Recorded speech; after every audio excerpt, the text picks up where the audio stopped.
I spent a lot of time in prisons, talking with prisoners. And they were mostly men.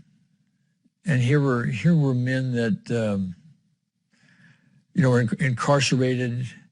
But as I talked to them, they were men who were abused family-wise. They had been in wartime. They had PTSD, post-traumatic stress disorder. They had a lot of reasons as to why they were in prison that were beyond, I'm a bad person, which is what society tends to give them. I murdered somebody, I stole something, I robbed, I did these bad things. No, underneath all of that is a soul crying out for help. I learned more, I think, from our prisoners than from just about any place else. Here, generally speaking, are people that are loaded with guilt. They're loaded with unresolved emotional issues. They reflect in a somewhat exaggerated way how our society is nowadays. They feel very misunderstood. Many of them are very repentful for what had happened. But they recognize they really couldn't control themselves given all the abuses they'd been through in their life. And I would love to be able to hand them a key to a door of their own prison. They're in a prison, a physical prison, but I'm talking about a mental prison, a prison of their own making. The same kind of prison everybody else is in is not really aware of it. So everybody has the key, everybody can turn the key, and once you do and walk outside those prison doors, there's a whole world that awaits us that I invite you into.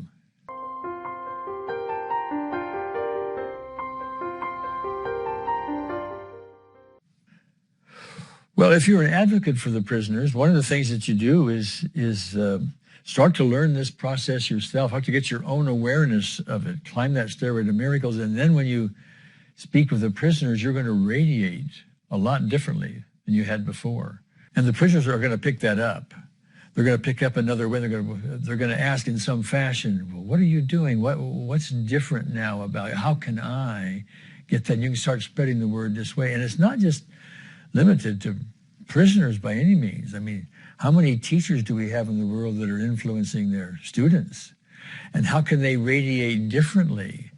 That teacher starts to radiate love in this more advanced way. The children are going to pick it up. And they're going to say, well, what is teacher doing, that I'm not? What can I learn from her, beyond, English and math and whatever else she would be teaching, or he would be teaching? How can I learn that other thing that seems to motivate her and move her around this world? How can I learn that? And then that motivates children. And there are women's groups, and there are men's groups, and there are all kinds of groups that you may be part of or influential in or an advocate for. And you start first with you and let them say, oh, what is it you got that I want? How do I get that? So that's how we do it. We do it individually first. And then we just start radiating to everybody around us, You become magnets to people when that happens because you're so different than what other people are. People pick up that difference and there's something glorious about it.